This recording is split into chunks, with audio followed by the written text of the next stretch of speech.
Film का नाम क्या है ये आप बताने वाले हो मुझे। ये दोनों जो भाई थे, एक का नाम था मनमोहन देसाई और दूसरे थे सुभाष देसाई। मनमोहन देसाई ने पहली फिल्म बनाई थी जन्म जन्म के फेरे, लेकिन इस फिल्म के लिए उन्हें इतनी प्रसिद्धि नहीं मिली थी, फिल्म फ्लॉप रही। लेकिन ये फिल्म बहुत अच्छी चली, जो कि कल्याण जी आनंद जी की भी एक मील का पत्थर साबित हुई थी। इस फिल्म का नाम है, कोई बताएगा ना? राज कपूर, नूतन के साथ उन्होंने 3-4 फिल्में की हैं, जैसे कि अनाड़ी, दिल ही तो है, कन्हैया, और ये लास्ट फिल्म जो राज कपूर साहब ने नूतन के साथ की थी, यानी कि छलिया। तो आइए इसी फिल्म का नगमा आपके सामने हम पेश करने जा रहे हैं। लता जी का गाया हुआ कमर जलालाबादी के शब्द और आपके सामने पेश करेंगी प्रिया। इसके बाद में आपको मालूम ही है कि मनमोहन देसाई जी आगे चल के राज कपूर का आशीर्वाद लेके कितने बड़े डायरेक्टर प्रोड्यूसर बने। कई फिल्में मनमोहन देसाई ने बनाई थी, जैसे कि अमर अकबर एंथनी, धर्मवीर, रोटी। तो आइए उन्हीं के निर्देशन और उन्हीं के निर्माण की फिल्म छलिया का नगमा आपके सामने पेश करेंगी प्रिया जी।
बहुत बहुत खूब प्रिया जी, जोरदार तालियां।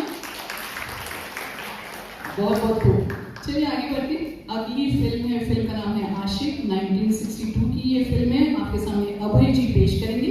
उससे पहले थोड़ा सा राज कपूर जी के बारे में बताना चाहूंगी। मैं सिर्फ कलाकार के नाम पहले ले रही हूँ ताकि उन्हें रेडी रहने का एक थोड़ा सा न्योता दे सकते हैं। राज कपूर और पद्मिनी जी। अब जैसे मैंने आपको पहले बोला कि राज कपूर ने कई हीरोइंस के साथ काम किया, लेकिन ज्यादातर हीरोइंस के साथ 2 या 3 फिल्म। राज कपूर और पद्मिनी फिर से 3 फिल्म, मेरा नाम जोकर, जिस देश में गंगा बहती है, और ये तीसरी फिल्म आशिक। राज कपूर जी जितने अच्छे अभिनेता थे, निर्माता थे, दिग्दर्शक भी थे, उनकी एक आदत थी, हमेशा उनके जो पोस्टर रहते थे उन पर भी उतना ही ध्यान दिया करते थे। इसलिए देखिए, कोई भी हीरोइन वो दूसरी फिल्मों में कुछ अलग दिखती है, लेकिन जब वो राज कपूर के साथ काम करती है तो उसकी खूबसूरती कुछ अलग ही निखर आती है। अब पद्मिनी जी को देखिए, उसकी खूबसूरती, उसका अभिनय, इसे कोई इनकार ही नहीं कर सकता, लेकिन इनकी जो खूबसूरती इस पिक्चर में दिखी वो कुछ और ही थी। इसीलिए तो लोग उन्हें, राज कपूर जी को, शोमैन ये नाम से पुकारते थे। और हिंदी फिल्म इंडस्ट्री का चार्ली चैपलिन ये किताब भी राज कपूर जी को ही तो बहाल किया गया था। तो आइए इसी निर्माता, निर्देशक और अभिनेता, इन पर पिक्चराइज की हुई ये फिल्म का नाम है आशिक, आपके सामने पेश करेंगे अभय जी। और अगले हिस्से में आपको बताऊंगी कि हिंदी फिल्म इंडस्ट्री में कौन सी फैमिली सबसे बड़ी फैमिली है हिंदी फिल्म इंडस्ट्री की। आइए सुने।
हो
आगे बढ़ते हैं।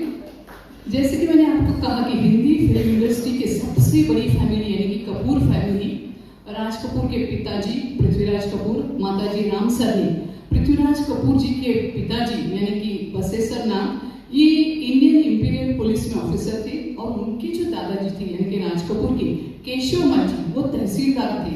यानी कि इनके फिल्म इंडस्ट्री से ये जुड़े पृथ्वीराज जी की वजह से। पृथ्वीराज जी इनकी शादी रामसरनी से हुई 1923 में, तब वो सिर्फ 17 साल के थे और रामसरनी जी थी सिर्फ 15 साल की। और इनकी 6 संतान में शायद हम सभी लोग जानते थे कि इनकी 4 संतान हैं, लेकिन असल में इनकी 6 संतान थी। पहले थे राज कपूर जी, उसके बाद में उनके 2 लड़के थे जो बचपन में ही गुजर गए। एक का नाम था रविंद्र और दूसरे थे देवेंद्र। देवेंद्र जी न्यूमोनिया की वजह से गुजर रहे थे और रविंद्र जी ने ऐसे पढ़ने में आया कि उन्होंने रैट पॉइजन खा लिया था बचपन में, इसलिए ये दोनों भाई राज कपूर जी के जब वो छोटे थे तभी गुजर रहे थे। उसके बाद में आए अपने शमी जी, उछल कूद वाले शमी जी, बाद में आए शशि कपूर और उनकी बहन उर्मिला। ऐसे 6 संतान पृथ्वीराज कपूर जी के। सबसे बड़े राज कपूर जी, पृथ्वीराज जी ने पृथ्वी थिएटर की स्थापना की 1944 में। यानी कि जो अभिनय का गुण था ये तो राज कपूर जी को विरासत में ही मिला था। सो ऐसे अभिनय संपन्न वाले राज कपूर जी इनके बाद 100 साल होने के बाद भी लोग उन्हें याद करते हैं। उन्हीं की याद में ये प्रोग्राम रखा है। मैं चाहूंगी कि हमारे मेंटर अरुण जी आए और एक बहुत ही भावुक ऐसा नगमा आपके सामने पेश करेंगे। फिल्म का नाम है छलिया। मुकेश जी का गाया हुआ कमर जलालाबादी, केशव और कल्याण जी आनंद जी से संगीत ने सवारा है। राज कपूर और नूतन पर फिल्मांकन की गई ये फिल्म है। अब राज कपूर जी के पहले गुरु कौन थे? वो थे पृथ्वीराज जी। पृथ्वीराज जी उनके पिता थे और उनके पहले गुरु थे। अब हुआ यूं था कि एक दफा राज कपूर जो थे 5-6 साल के थे और वो गए थे स्विमिंग के लिए, और इन्हें तो स्विमिंग तैरना कुछ आता नहीं था। पृथ्वीराज जी ने इन्हें छोड़ दिया तालाब में और तब तालाब का पानी आ गया था उनके छाती तक, यानी कि चेस्ट तक पानी आ गया था। और पास में खड़ी थी रामसरनी और देख के घबरा गई कि भाई अभी मेरा ये बेटा चला गया तो क्या हो जाएगा। डर के मारे वो चिल्लाई जोर से, लेकिन पृथ्वीराज शांत, कुछ बोले नहीं। थोड़े टाइम देखा कि राज कपूर जी खुद ही हाथ पैर मार के बाहर आ गए थे तालाब से। तो ऐसे पृथ्वीराज जी वो चाहते कि इतने मशहूर थे, इतने संपन्न थे, फिर भी वो चाहते थे कि राज कपूर जी को हमेशा जमीन पर ही कैसे रहें, ऐसी ही हमेशा सीख उन्हें देते थे। आइए उन्हें सलाम करते हुए सुने ये नगमा अरुण जी से।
किस्मत तेरी रीत निराली,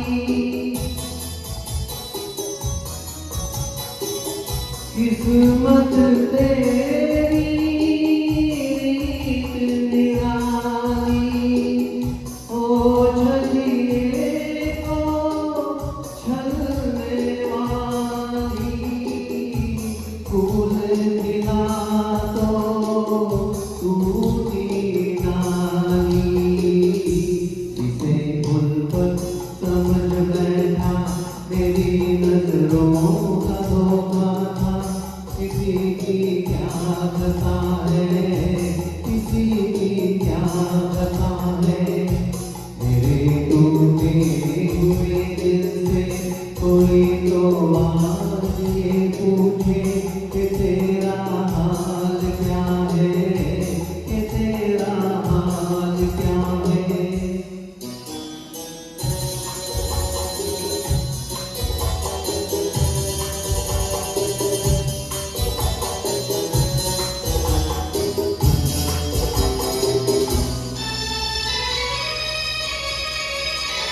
मांगी मोहब्बत पाई जुदाई, मांगी मोहब्बत पाई जुदाई, दुनिया मुझको नाज़ आई, पहले कदम पर होकर खाई, सदा आज़ाद रहते थे हमें मालूम ही क्या था, मोहब्बत क्या बला है, मोहब्बत क्या बला है। मेरे टूटे हुए दिल से कोई तो आज ये पूछे कि तेरा हाल क्या है, कि तेरा हाल क्या है।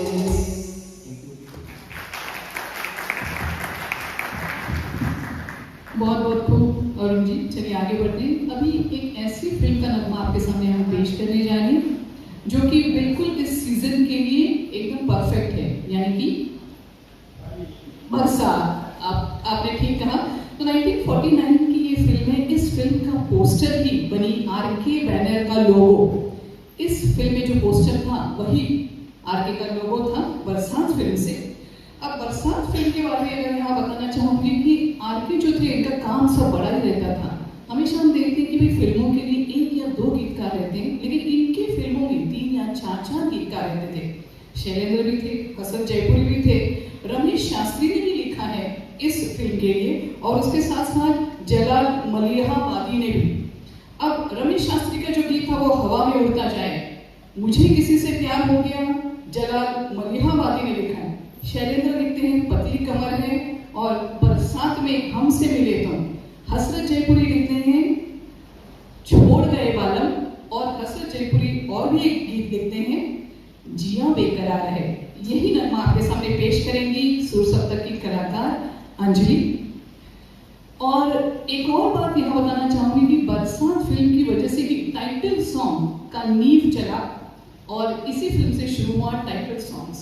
तो ऐसी ये फिल्म राज कपूर और नरगिस की ये फिल्म, राज कपूर और नरगिस 16 फिल्मों में साथ में काम की हुई ये जोड़ी बहुत ही पसंदीदा, सभी को पसंद आई हुई ये जोड़ी। आइए इस जोड़ी पर ये नगमा सुनेंगे अंजलि से।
आपके सामने पेश करेंगे। मुकेश जी का गाया हुआ, शंकर जयकिशन ने इसे संगीतबद्ध किया हुआ हसरत जयपुरी के कलाम, राज कपूर और सायरा बानो पर ये फिल्मांकन की गई फिल्म। जैसे कि मैंने बताया, फिर से सायरा बानो के साथ सिर्फ 2 फिल्में राज कपूर जी की, एक दीवाना और फिल्म ही फिल्म।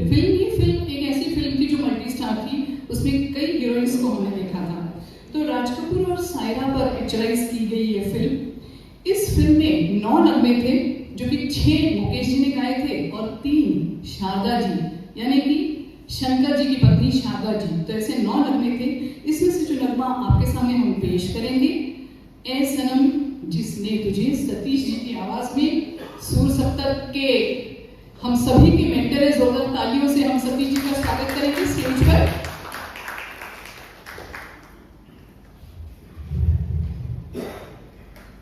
आइए सुनिए।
नमस्कार।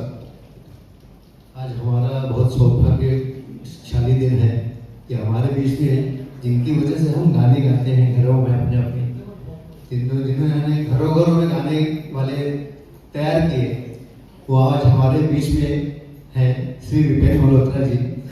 मैं उनसे निवेदन करूँगी वो मंच पे आए।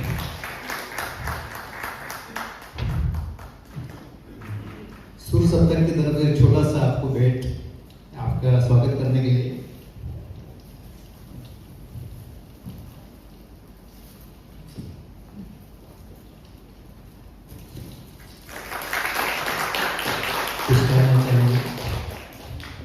थैंक यू वरुण जी मुझे बुलाने के लिए।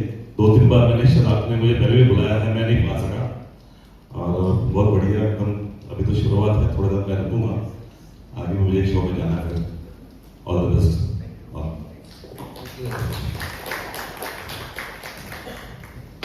बहुत बहुत धन्यवाद विपिन जी। आप हमेशा गॉगल में हम ये देखने की आदत है, बराबर है ना? जो कराओके सिंगर्स हैं उन्हें आप गॉगल में देखने की आदत है, बिकॉज आपका जो फोटो रहता है उसमें आपका गॉगल रहता है, इसीलिए हम पहचान नहीं पाए फटा से।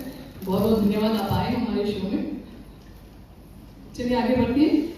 12 मई 1946 को राज कपूर जी की शादी हुई, वो भी कृष्णा मल्होत्रा के साथ। उम्र थी सिर्फ 22 साल और कृष्णा जी थी सिर्फ 16 साल की।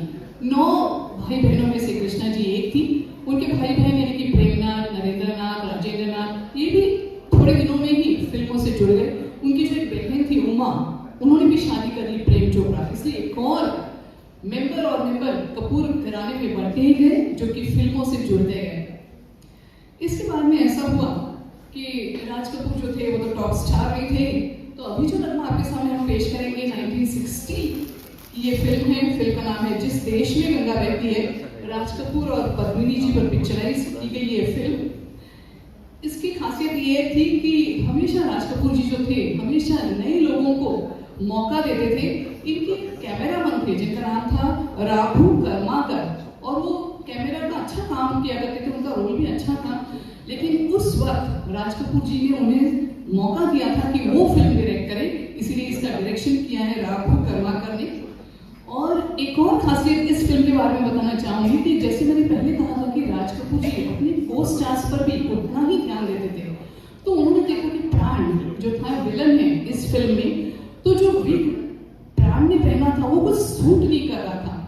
तो उन्होंने क्या किया, अजंता फिल्म के लिए एक विग बनाया गया था, वो भी नरगिस जी के लिए। वो अजंता फिल्म बाद में आई नहीं, लेकिन वो विग का ध्यान आया राज कपूर जी को और स्टूडियो में से वो विग मंगाया और प्राण को पहनाया।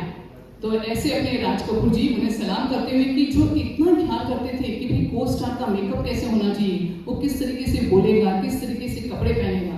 तो ऐसे राज कपूर जी को सलाम करते हुए आइए सुने जिस देश में गंगा बहती है इस फिल्म का नगमा आपके सामने पेश करेंगी अनु।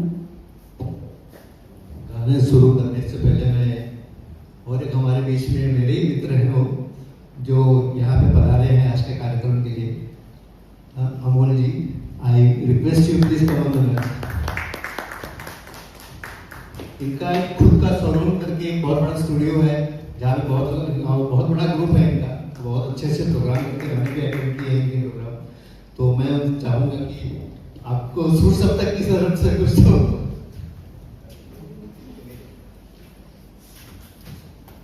ये हमारे मेंटर हैं दिनेश जी, लेकिन आज उनकी थोड़ी सी तबीयत ठीक नहीं है इसलिए वो गा नहीं पा रहे हैं। Thank you. एक्चुअली आज एक बहुत ही बढ़िया कोइंसिडेंस हुआ कि मेरी रिहर्सल अपकमिंग शो की जो 8 अगस्त को है काशीनाथ थिएटर में, तो उसकी रिहर्सल भी अभी है और सर का शो भी आज यहीं पे हो रहा है। तो वंडरफुल कोइंसिडेंस, बहुत बड़ी बात है। Thank you so much.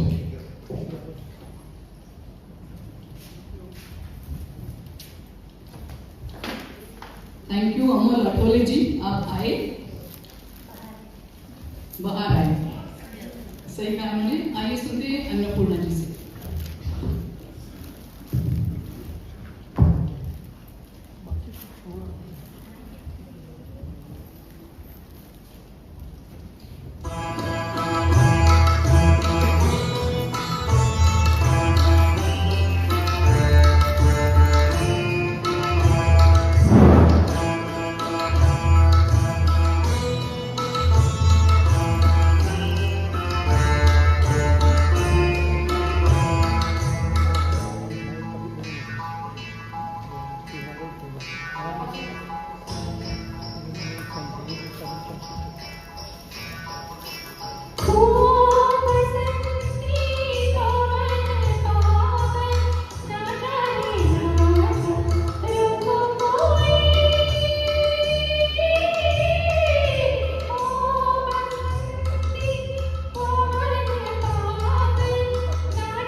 याद कर तूने कहा था प्यार से संसार है हम तुम्हारे दिल की बातें लेते नहीं हार है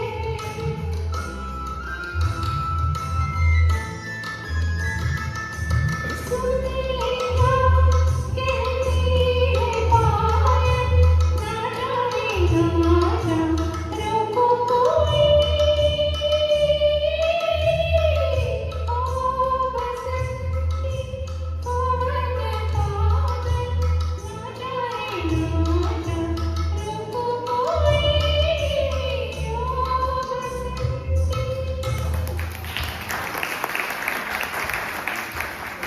बहुत बहुत अन्नपूर्णा जी। चलिए आगे बढ़ते हैं। किसी ने कहा है कि बड़े पेड़ के नीचे या घने पेड़ के नीचे छोटा पेड़ आता नहीं है, लेकिन ये कपूर फैमिली ही देखिए, बड़ा पेड़ पृथ्वीराज, उसके बाद में आए राज, राज के बाद आए राजीव, ऋषि, रणधीर कपूर, उसके बाद भी करिश्मा, करीना, तो ऐसी फैमिली इनकी बढ़ती गई। कहते हैं कि सिर्फ राजा को या जौहरी को ही हीरो की तलाश रहती है, हीरो की पहचान होती है, लेकिन अपने राज तो जवारी भी थे और राजा भी थे। तो आइए सुनते हैं राज पर एक पिक्चराइज की गई ये फिल्म का नाम है आह। लता और मुकेश ने गाया हुआ ये नगमा, शंकर जयकिशन ने इसे संगीतबद्ध किया हुआ, हसरत जयपुरी के कलाम, प्रोड्यूसर राज कपूर जी। फिल्म का नाम है आह। आपके सामने पेश करेंगे अंजलि जी और अरुण जी। अगले हिस्से में आपको बताऊंगी कि वो कौन निर्देशक थे जिन्होंने राज कपूर जी को तमाचा लगाया था। राज कपूर जैसे इंसान को तमाचा लगाना कि किसने जरूरत की थी, अगले हिस्से में बताऊंगी।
देख ले तूने देखा न होगा ये समा, तूने देखा न होगा ये समा, कैसे जाता है हम तू देख ले आ जाइए अब मेरा दिल पुकारा, रो रो के तुम दिहारा, बदनाम हो प्यार मेरा आ जाइए।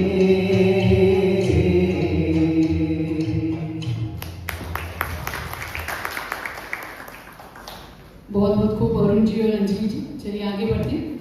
जब राज जी ने फिल्मों के प्रति अपनी दीवानगी व्यक्त की अपने पिता के सामने यानी कि पृथ्वीराज जी के सामने, तो सबसे पहले उन्होंने काम किया कि रंजीत स्टूडियो के जो चंदूलाल शाह थे उन्हें फोन किया और फोन करके सिर्फ कहा कि भाई मेरी सिर्फ 2 शर्तें हैं, मैं मेरा बेटा आपके पास भेज रहा हूँ, लेकिन पहली शर्त ये रहेगी कि आप उसको तनख्वाह नहीं देंगे और दूसरी शर्त ये रहेगी कि वो पृथ्वीराज का बेटा है, ये कभी आप ध्यान नहीं रखेंगे, इसलिए जो भी काम उससे करवाना है आप करवा लो। राज कपूर चले थे, अपने संघर्ष के जीवन चालू था उनका। स्टूडियो में वो फ्लोर भी क्लीन करते थे, लाइट्स को भी संभालते थे, बैक स्टेज पूरा संभालते थे, सामान यहाँ से वहाँ करना, ये सब काम राज कपूर जी करते थे। और उसके बाद में वो बन गए केदार शर्मा के असिस्टेंट। अब यहाँ भी उनका काम क्या रहता था कि क्लैपर बॉय का काम करना पड़ता था। और उन्होंने जब वो 5 साल के थे तभी नाटक में पहले काम किया, उसके बाद में 10 साल के थे उसके उस फिल्म में एक काम किया जिसका नाम था इनकलाब। और केदार शर्मा को असिस्ट कर ही रहे थे, क्लैपर बॉय का काम भी कर रहे थे। और हुआ यूं कि एक वक्त केदार जी विश कन्या इस फिल्म की निर्मित कर रहे थे और इनका रोल था सिर्फ क्लैपर बॉय का। अब राज कपूर जी आप सभी जानते हैं, नीली नीली आंखों वाले, बहुत सा खूबसूरत सा उनका चेहरा, बाल भी बहुत अच्छे थे। यह आदत थी कि थिएटर में जाने से पहले अपने बाल संवारने हैं, खुद को देखना है आईने के सामने, और ये करते हुए उन्हें हो गई देर। और जब ये केदार जी ने महसूस किया कि भाई राज कपूर जी को बहुत देर हो गई है और क्लैपर बॉय का भी काम कर रहे हैं, और उसी वक्त जब उन्होंने क्लैप किया तो हीरो ने जो दाढ़ी लगाई थी तो दाढ़ी गिर गई इनके हरी में। केदार जी को ये देख के बहुत बहुत गुस्सा आया और लगा दिया राज कपूर जी के मुंह पर एक बड़ा सा अच्छा सा तमाचा। राज कपूर जी कुछ नहीं बोले। तब केदार जी ने ये नहीं सोचा कि ये पृथ्वीराज का बेटा है, कुछ नहीं बोले, सिर्फ चुपचाप बैठे रहे। उसके बाद में केदार जी को भी बहुत बुरा लगा कि मैंने क्या कर दिया।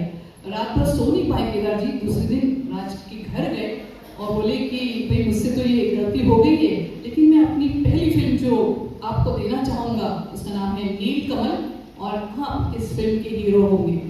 राज कपूर की आंख भर आई, आंखों में से पानी आ गया। तब केदार जी ने कहा कि भाई कल तमाचा लगाया था, आज क्यों रो रहे हो आप? तो उन्होंने नहीं, मुझे तो हीरो बनना था और आपने ये मेरी ख्वाहिश पूरी कर दी, इसीलिए अभी आंख भर आए। इस तरीके से नीलकमल ये पिक्चर, ये फिल्म राज कपूर को पहली बार मिली। और एक बात मैं बताना चाहूंगी नीलकमल के बारे में। हम सभी जानते हैं कि राज कपूर यानी कि मुकेश 2-4 गाने रफी साहब ने भी गाए राज कपूर के लिए, लेकिन नीलकमल में किसने गाना गाया है? राज कपूर जी 2-4 ही लाइन गाते हैं राज कपूर जी। हम महाराष्ट्रियन हैं, बहुत नाज से यहाँ कहती हूँ। स्नेहल भटकर जी ने राज कपूर जी ने उनकी पहली फिल्म नीलकमल के लिए गाया था, तो स्नेहल भटकर को भी यहाँ हम सलाम करेंगे और सुनेंगे एक दिल 100 अफसाने। राज कपूर जी और वहीदा रहमान पर ये फिल्म बनाई गई थी सतीश जी और प्रिया जी से। 1963 की ये फिल्म है। शैलेंद्र जी के कलाम, लता और रफी जी की आवाज, अंदाज है प्रिया जी और सतीश जी का। आइए सुनते हैं।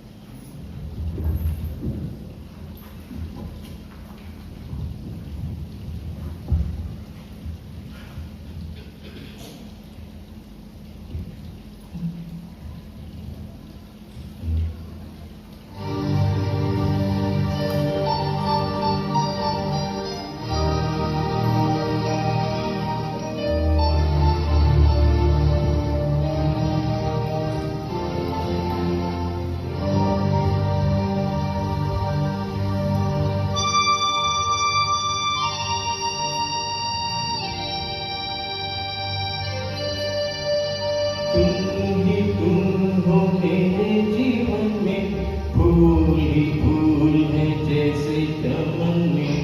तुम ही तुम हो मेरे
केदार जी ने राज कपूर जी को थमा दी और राज कपूर जी के साथ थी मधुबाला, लेकिन राज कपूर जी का भी पहली फिल्म थी ये और मधुबाला जी की भी पहली फिल्म। तो जब बाजार में यानी कि बाहर ये बात मालूम हुई फिल्म इंडस्ट्री के बाहर, तो जो फाइनेंसर्स थे ये तो पहुंच गए केदार जी के पास और इन्होंने कहा कि भाई नहीं, हमारे जो पैसे लगाए हैं इस फिल्म के लिए हमें वापस चाहिए। राज को कौन जानता है, राज कपूर को कौन जानता है, मधुबाला को भी कौन जानता है, तो ये दोनों को हम जानते हैं, हमारे पैसे हमें वापस चाहिए। ऐसे जब केदार शर्मा को कहा गया फाइनेंसर ने, तब केदार जी सचमुच बहुत घबरा गए, लेकिन उन्होंने सोचा कि नहीं, मैंने राज कपूर को वचन दिया है तो राज कपूर ही इस फिल्म का हीरो रहेगा। और उस वक्त केदार जी ने अपना एक प्लॉट बेचा था और उस पैसे से इस पूरी फिल्म को फाइनेंस किया था। ऐसे थे वो पहले वाले लोग, अभी हम अगर सोचे भी तो सोच के भी बाहर है कि ऐसा भी कभी होता था। और इसीलिए केदार शर्मा ने नीलकमल ये फिल्म प्रोड्यूस की थी। वो फिल्म ज़्यादा तो चली नहीं, थोड़ी सी सेमी हिट हुई, लेकिन राज कपूर की जो करियर थी वो तो चल पड़ी इस फिल्म के बाद। अब जो आपके सामने हम नगमा पेश करेंगे, इस फिल्म का नाम है नजराना। 1961 की ये फिल्म है। आपके सामने पेश करेंगे अन्नपूर्णा जी और अभय जी। राजेंद्र कृष्ण की ये शब्द है, रवि का संगीत है, राज कपूर और अगर मैं कहूंगी ट्विंकल टोज, कोई बताएगा ट्विंकल टोज कौन है? बराबर, सतीश जी आप तो पूरे एनसाइक्लोपीडिया हो फिल्म इंडस्ट्री के। तो ट्विंकल टोज यानी कि वैजयंती माला के साथ राज कपूर जी की ये फिल्म, इस फिल्म की एक ही खासियत मैं बताना चाहूंगी कि नजराना के वक्त जब फिल्म की शूटिंग हो रही थी, तभी राज कपूर जी ने वैजयंती माला को अपनी फिल्म संगम के लिए बुक किया था। तो दोनों को सलाम करते हुए आइए सुने नजराना फिल्म का ये नगमा। और अगले हिस्से में बताऊंगी कि शैलेंद्र जी क्यों खफा थे शंकर जयकिशन से। आइए सुने।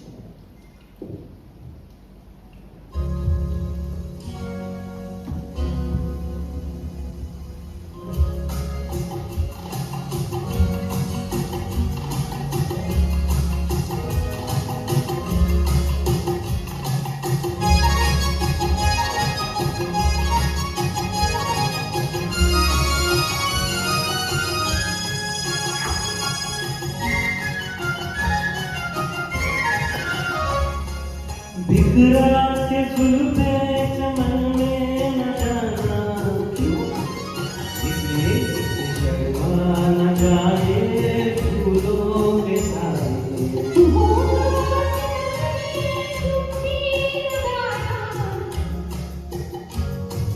क्यों, इसलिए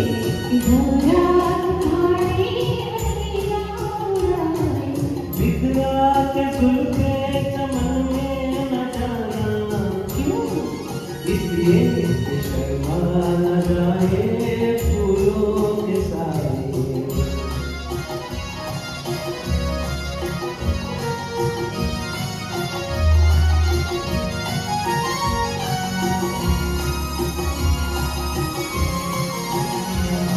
मोहब्बत की भंवरे को पहचान क्या, ये कलियों से पूछो हमें क्या पता। मोहब्बत की भंवरे को पहचान क्या, ये कलियों से पूछो हमें क्या पता। सौदाइयों को हम तो नहीं है कहीं से गुलना नजदीकी अदा। जुबां पर कभी बात ऐसी न आना क्यों, इसलिए दुनिया से रस्मे वफा मिट न जाए।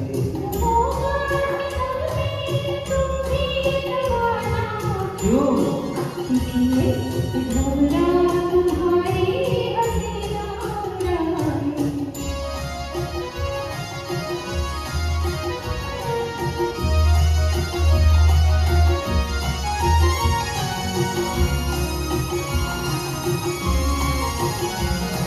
वो साथ लोगे कहाँ तक मेरा, वहाँ तक जहाँ आसमां झुक रहा। वो साथ लोगे कहाँ तक मेरा। वहाँ तक जहाँ आसमां झुक रहा। बोलो चलूंगी चलोगे चलोगे कहीं राह में हो न जाना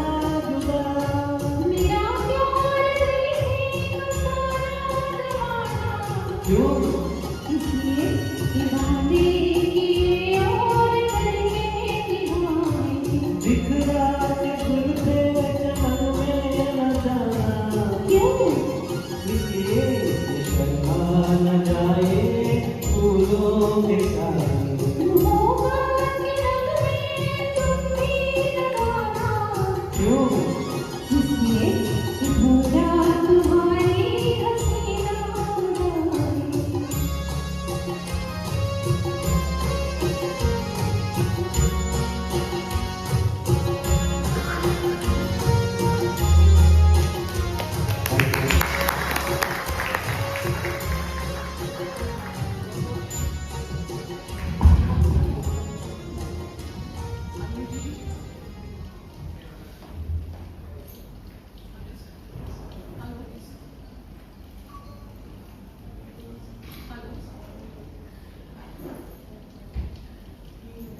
हेलो, बहुत बहुत खूब अनु जी और अभय जी। चलिए आगे बढ़ते हैं। पहले कैसे होता था, पहले के ज़माने में कि जो डायरेक्टर प्रोड्यूसर है तो उन्हें संगीतकार ही बताया करते थे कि भाई गीतकार इसे चुने। तो एक दफ़ा ऐसा हुआ कि शंकर जयकिशन ने शैलेंद्र जी को ऐसे वचन दिया था कि जब हम अगली फिल्म बनाएंगे तो आपको ही चुनेंगे। थोड़ा वक्त बीत गया लेकिन शंकर जयकिशन ने फिर शैलेंद्र जी को बुलाया नहीं। तो उस वक्त शैलेंद्र जी थोड़े खफा हो गए थे और उन्होंने छोटी सी चिट्ठी लिखी थी और स्टूडियो में छोड़ दी थी। और वो चिट्ठी की पंक्तियां थी कि छोटी सी ये दुनिया, पहचाने रास्ते हैं, कहीं तो मिलोगे तो पूछेंगे हम।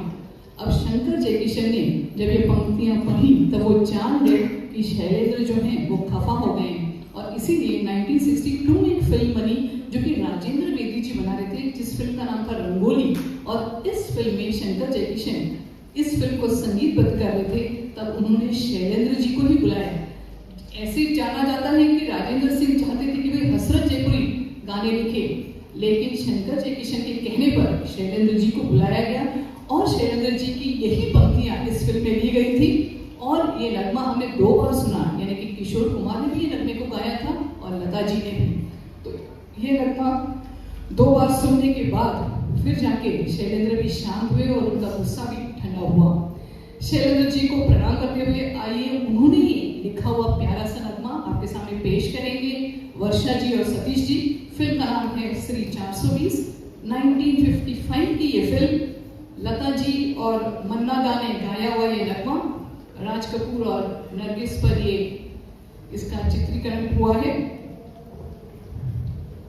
इसके बाद मैं बताऊंगी कि वो कौन सा सेट था जिस सेट पर राज कपूर जी ने हथौड़ा मारा था। आइए सुने।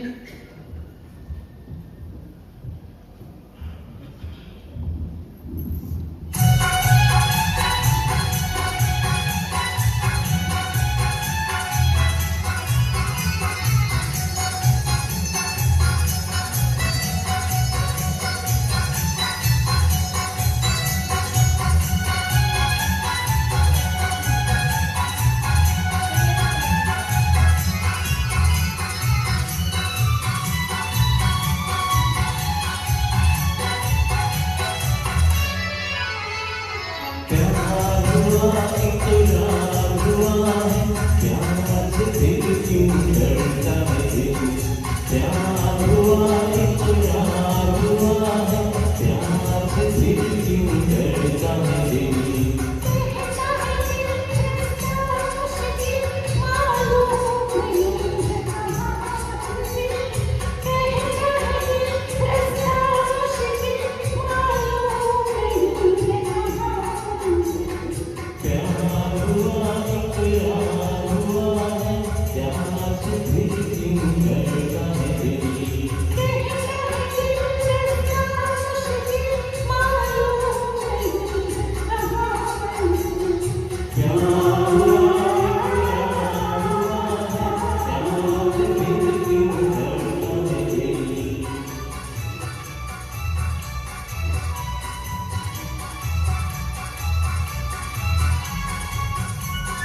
बहुत बहुत सतीश जी और वर्षा जी, इन दोनों के साथ साथ हम चिखले आंटी के लिए भी जोरदार तालियां देंगे।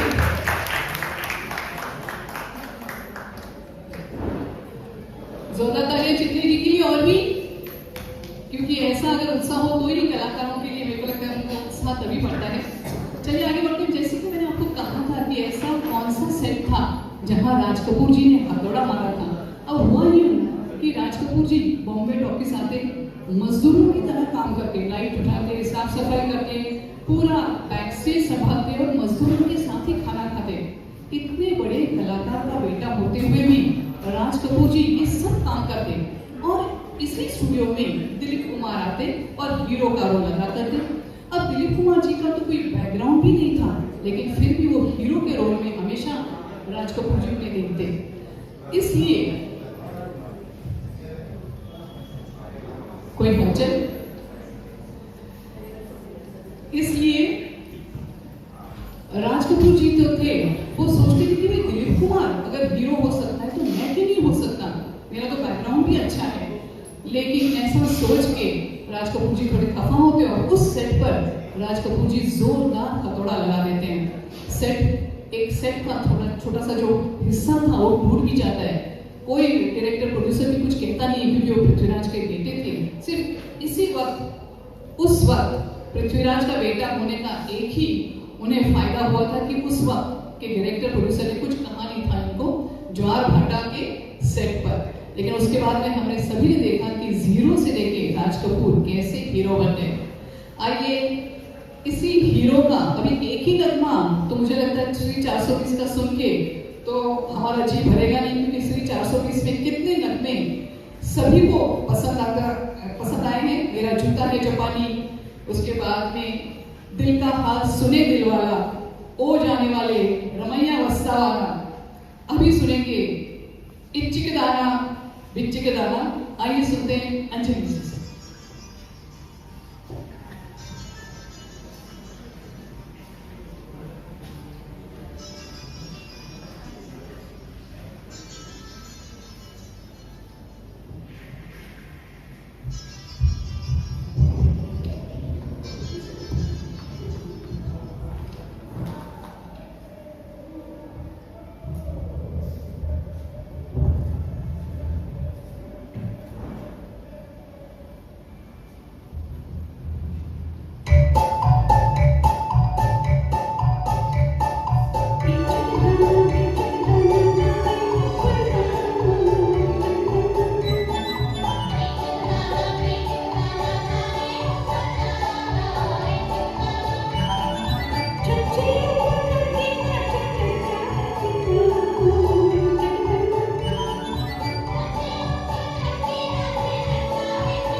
बहुत बहुत खूब अंजलि जी।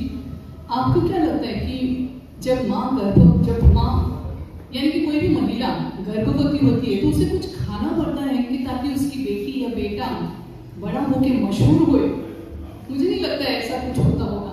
हमारे हिंदुस्तान में जो भी महिला गर्भवती रहती है तो हमने सुना है कि कई लोगों से सलाह देती है कि अगर कोई खूबसूरत सी फ्रेम अगर आप अपने रूम में लगाओगे तो बेटा या बेटी खूबसूरत पैदा होगी।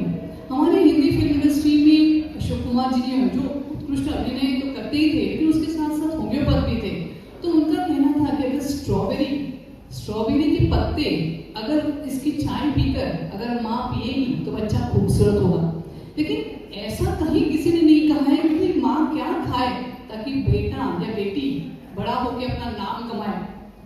इसी पर एक छोटा सा वाक्य यहाँ सुनाना चाहूंगी कि जानकी कुटीर जूहू में एक थी और इसमें जनाब रहते थे जिनके चेहरे पर भी एक नूर था, दबदबा था इनका, और उनके सामने ही एक इंसान रहता था जो भी बहुत ही ऐसा वीक था, बहुत ही पतला दुबला था और वो हमेशा कहता था कि मुझे एलर्जी रहती है, मुझे खांसी आती है, कि कोई भी जब भी गाड़ी जाती है तो मैं खांसता हूँ। तो दूसरे ही दिन हमने पाया कि ये जो पठान था जो जानकी कुटीर में रहता था, दूसरे दिन एक पाइप लेके जाता है और सब जगह जहां से गाड़ियां गुजरती थी वहां वो पानी मारता था। ये दूसरा तीसरा कोई इंसान नहीं था, ये थे अपने वाले पृथ्वीराज कपूर। और इसीलिए मुझे लगता है इनके घर में अगर मोहब्बत और इंसानियत का सौदागर पैदा होते हैं यानी कि राज कपूर, तो इसमें कोई बड़ी बात तो है ही नहीं। तो इस मोहब्बत के सौदागर को सलाम करते हुए आइए सुनते हैं इन पर पिक्चराइज की गई फिल्म अराउंड द वर्ल्ड 1967 की। ये फिल्म में शंकर जयकिशन ने इसे संगीतबद्ध किया है, शैलेंद्र की कला मुकेश जी का गाया हुआ। और इस फिल्म की खासियत यह है कि ये पहली फिल्म है जो 70mm में रिलीज हुई थी और इसका शूटिंग पूरे वर्ल्ड में किया गया था। फिल्म का नाम ही अराउंड द वर्ल्ड। आइए सुनते हैं अभय जी से।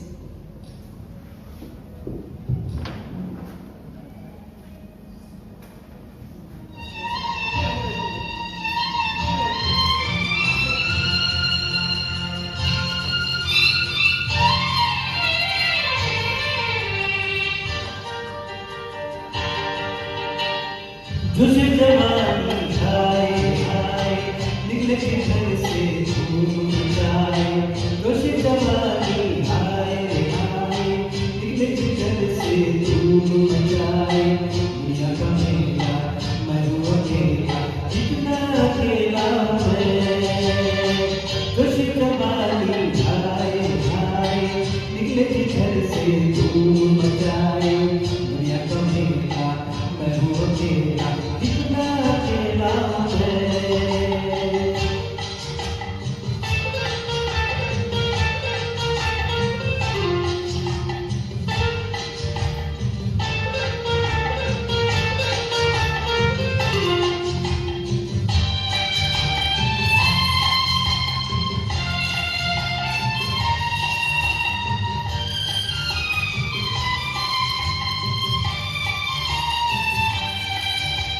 शाम का रंगी शोक नजारा और बेचारा ये दिल, दूध के हारा कोई सहारा करना मेरी मंजिल।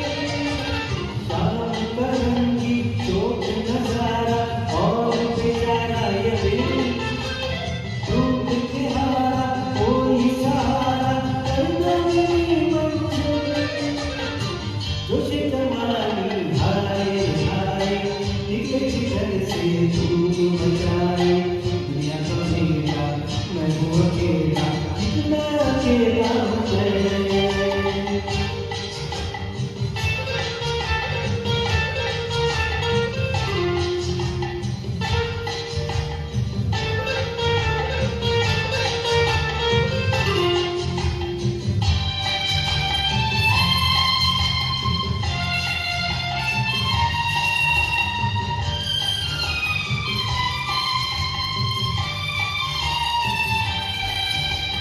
बेकार गुजरे हम इस तरह से, बेकार का ये सफर। अपने बदल की आते हैं छोड़कर राजा के शोक में घर। बेकार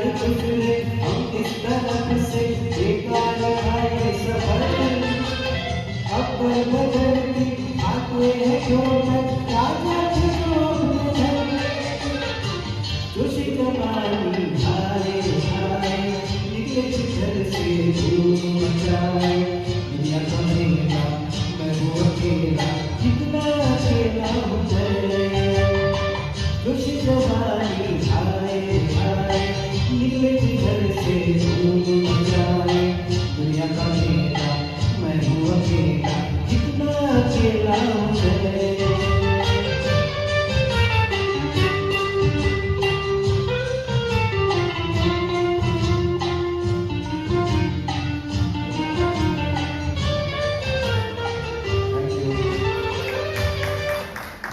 बहुत बहुत बढ़िया अभय जी।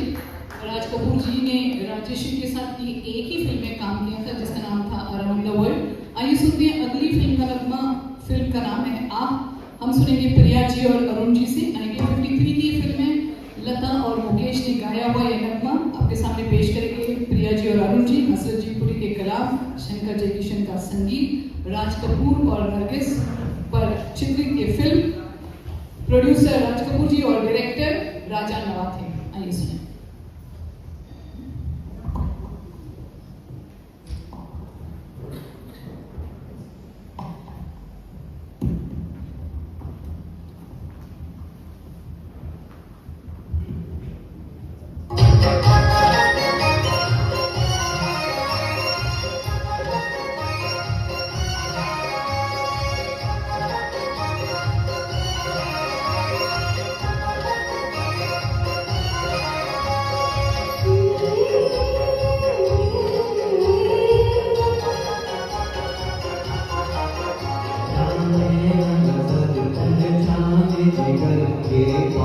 जो दिल भर खाया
जाने नजर पहचाने जिगर के और जो दिल भर खाया मुझे रोज रोज शर्माया मुझे रोज रोज शर्माया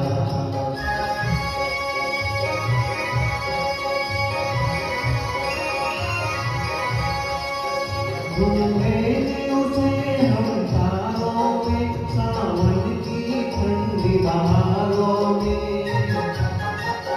ढूंढेंगे उसे हम तारों में सावन की ठंडी बहारों में पर हम भी किसी से कम तो नहीं क्यों को अपने छुपाया तुझे रोज रोज तड़पाया तुझे रोज रोज तड़पाया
इसे डायरेक्ट किया था ऋषिकेश मुखर्जी ने। राज कपूर और पद्मिनी पर पिक्चराइज की गई ये फिल्म आपके सामने पेश करेंगे अंजलि और सतीश जी। लता जी और मुकेश जी ने गाया हुआ नगमा, अंदाज होगा अंजलि जी और सतीश जी, सुर सप्तक के कलाकार। शंकर जयकिशन ने इस फिल्म को संगीतबद्ध किया है, शैलेंद्र जी के शब्द। इस फिल्म में 6 गाने तो लिखे थे शैलेंद्र जी ने और 2 गाने लिखे थे हसरत जी ने। आपके सामने हम पेश करेंगे शैलेंद्र जी ने लिखा हुआ नगमा ओ शमा मुझे फूंक दे। आइए सुनिए अंजलि और सतीश जी से। अगले हिस्से में आपको बताऊंगी कि भाई वो कौन कॉम्पिटिटर था राज जी का, जिसकी तारीफ पे तारीफ राज कपूर जी करते थे। अगले हिस्से में आप सुनेंगे।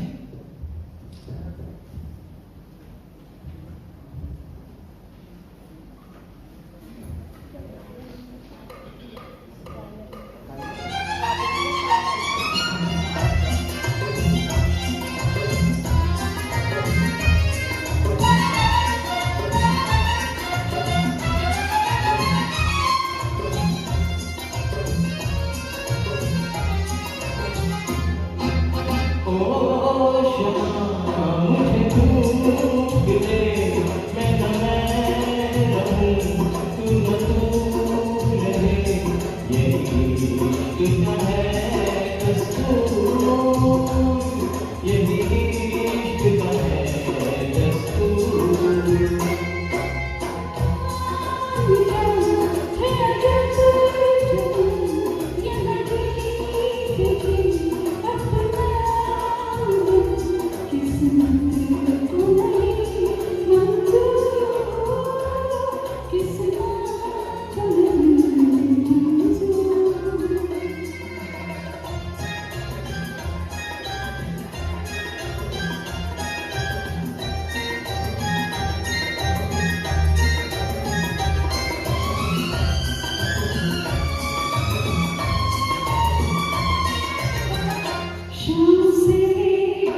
किस्मत आंधी किस्मत देख सकी ना मेरी तेरी खुशी आए किस्मत आंधी किस्मत देख सकी ना मेरी तेरी खुशी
बहुत बहुत खूब सतीश जी और रंजीत जी। चलिए आगे बढ़ते हैं।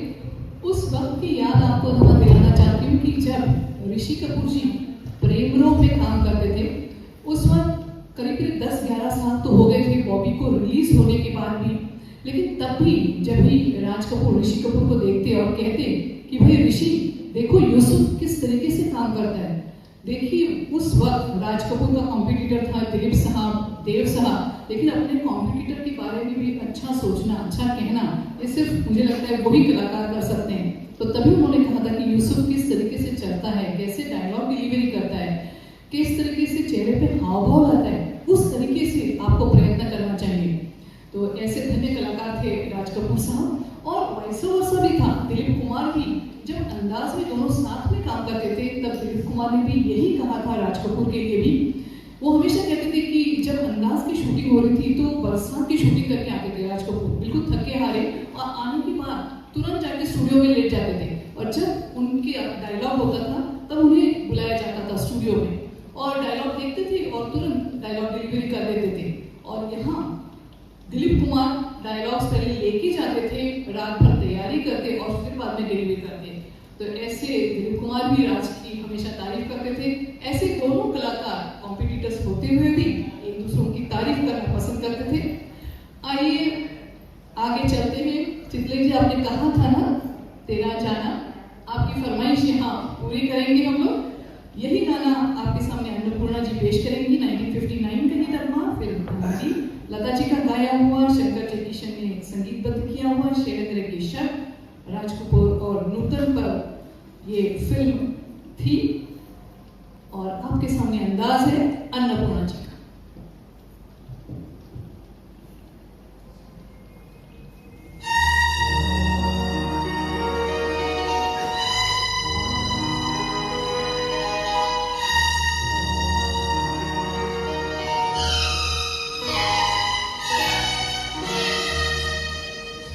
तेरा जाना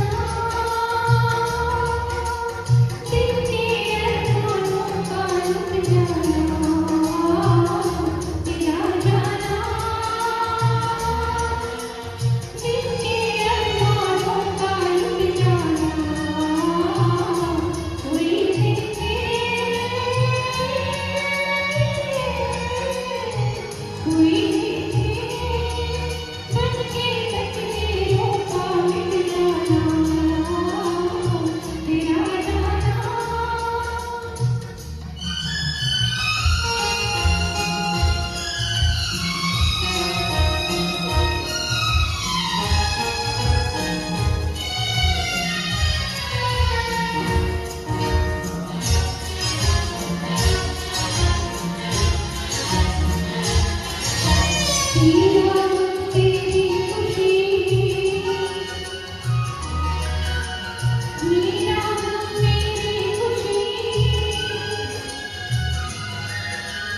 तुझसे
बहुत बहुत खूब अन्नपूर्णा, एक छोटा सा मध्यांतर लेंगे, लेकिन आप कोई भी जाइए नहीं तो हम सभी को यही गाना फिर से दोहराना पड़ेगा, तेरा जाना दिल के अरमानों का रुक जाना।